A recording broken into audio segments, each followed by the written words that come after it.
So, for our second session today, entitled The Implications of Sustainable Forestry Policies on Consumers, Communities, and the Environment, aims to provide insight on the importance and implication of sustainable forestry policies on various sectors of society and our environment.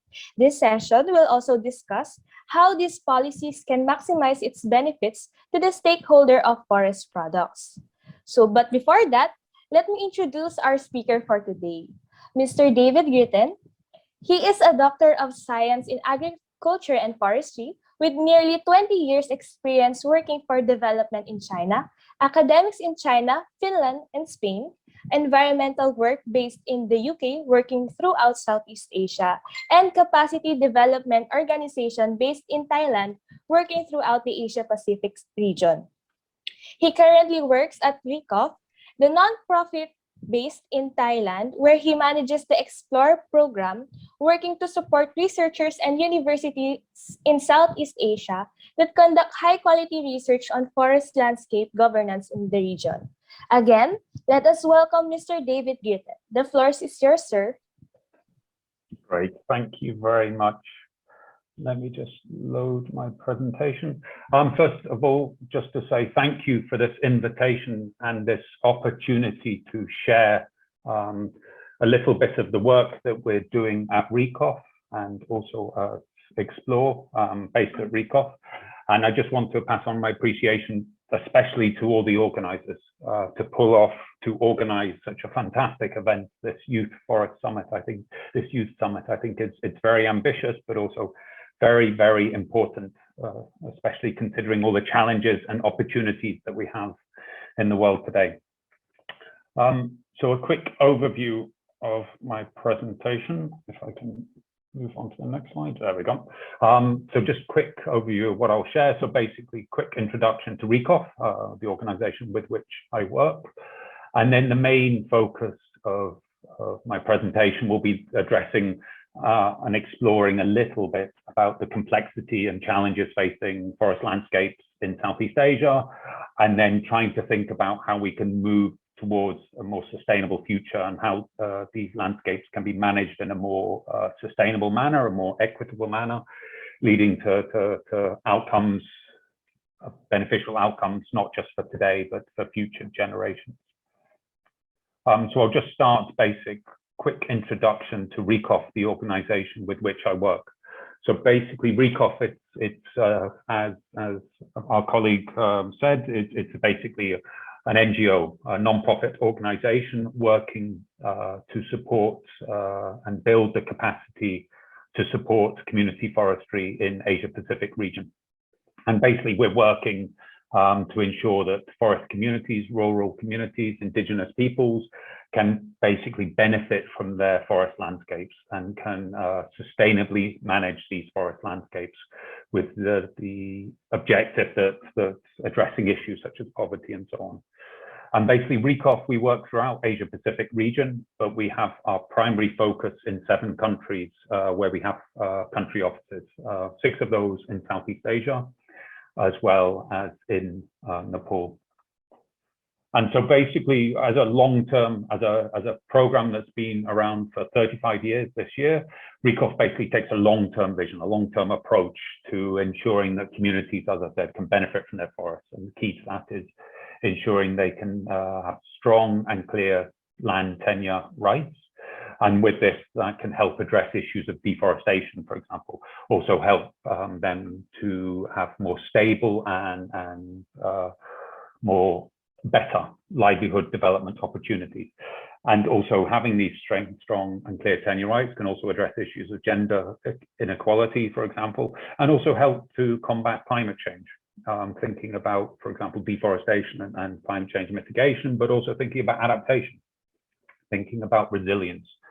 And this is also particularly important in the time of COVID, thinking about how forest communities have been able to or not able to respond to COVID and the impact that's had on livelihoods and their well-being, but also the landscapes in which they live. So RECOF, the way that we work is a partnership approach. And I'll return to the importance of partnership a few times during this presentation. But basically for us, we work with various stakeholders at the international and global level, thinking of international donors, for example, and those donors can be from Asia as well as from Europe, North America, for example. Also thinking about in terms of working with other international organizations, again, at maybe at international and regional level, thinking of FAO, for example, working with researchers, universities throughout the region. And basically we have a partnership approach, as I said, trying to facilitate and work with different stakeholders throughout the region and addressing and ensuring that we can move towards strengthening the rights of forest communities with the ultimate objective of, for example, sustainable forest management, sustainable forest landscape management.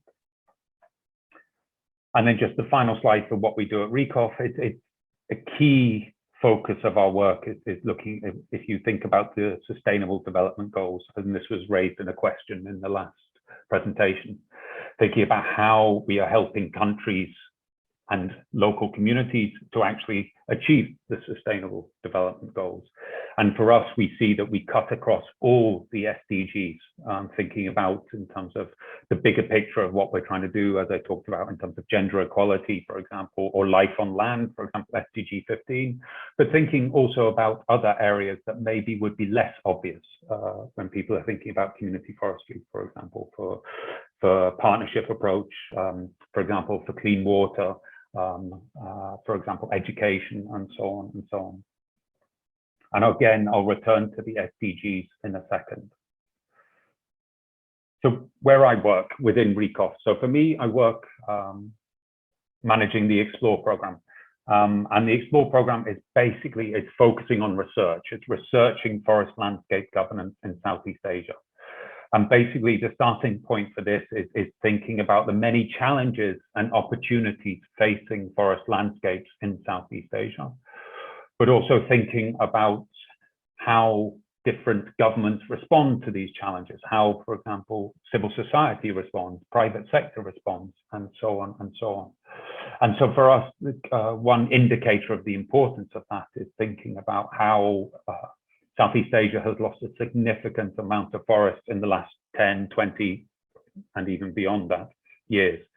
So for example, between 2001 and 2019, Southeast Asia lost roughly 61 million hectares of forest, which is an area larger than Thailand. And thinking about what does that mean? What impacts does that have? And thinking about the climate, for example, but also thinking about national levels, but also down at the community level, down at the landscape level, on ecosystem, on biodiversity, for example. And research is fundamental because we need to understand not only the impact, but also the drivers of these threats to the forest. And of course, research is not just about the threats, it's thinking about the opportunities, for example, addressing poverty, for example.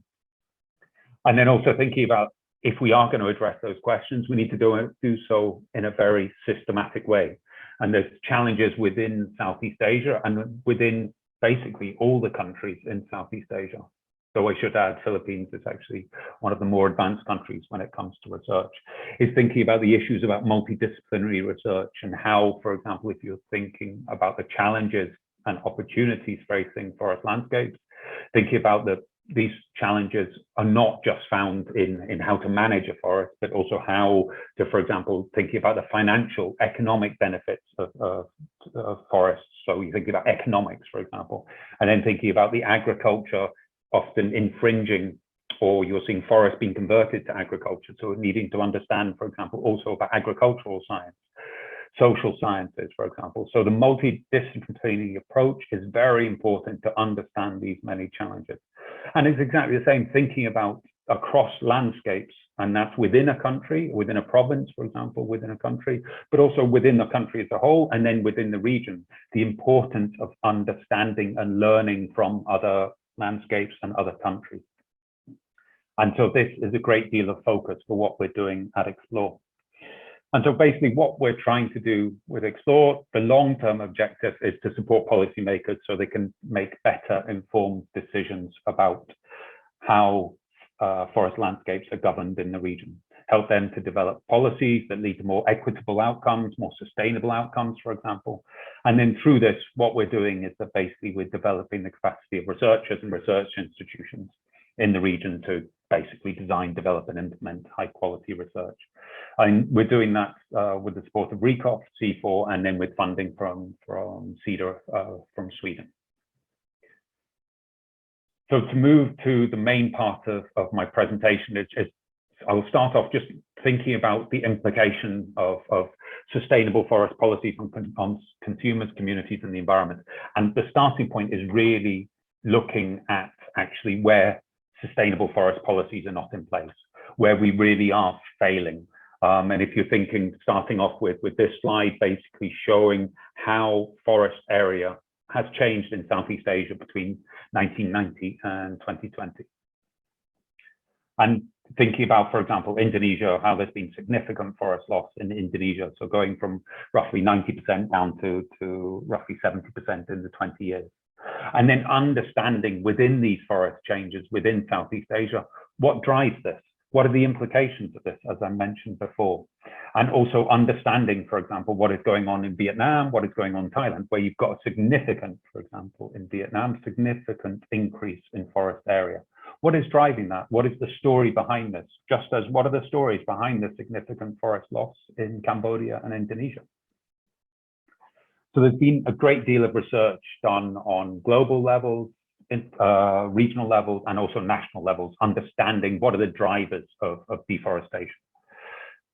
And if you think about the direct drivers, you're thinking about, and this was touched on in the previous presentation again, forest conversion to, for example, agriculture, conversion, for example, to mining, establishment of mines, or, for example, where infrastructure is coming in. Also a big problem in many countries in the region, thinking about forest fires. And for example, Indonesia is very, very prone to forest fires, but also many other countries in the region also have this challenge. And so if you're thinking about the direct drivers, one also needs to think about the indirect drivers, the changing demographics in the region. And then again, this can change from landscape to landscape and country to country. So thinking about how, for example, populations in the country can be increasing significantly, but also be changing as they move. For example, the population gets older, these people move as they move from teenage years to, for example, in their 20s, they need to find jobs. And so employment is important and sustainable employment is important. We also need to think about the technological advances.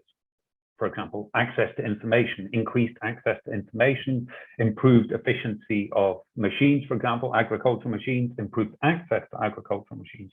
What impacts does that have on forest landscape, for example? And it means that, for example, maybe in the past, some land would not be profitable, would not yield significant amount of crops, whereas now maybe the technology allows for this land to be better used. And so maybe what you're seeing is more forests being converted. Also political side of things, thinking about the politics within Southeast Asia, thinking about how these policies, regulations are being developed. And I'm thinking also here, thinking about participation, maybe that these policies and regulations are not being developed, recognizing, for example, the rights of those living in and around the forests, and maybe actually not being also developed in a participatory way. So it's maybe top-down policies. Also thinking about the economic side of things, thinking about the market demand for resources, and I'll come into this a bit more as with all of these in a second. Thinking about the demand for resources, whether that's timber, agricultural products, the value of these products as they change, and also has the global market changes. And then thinking about environmental changes.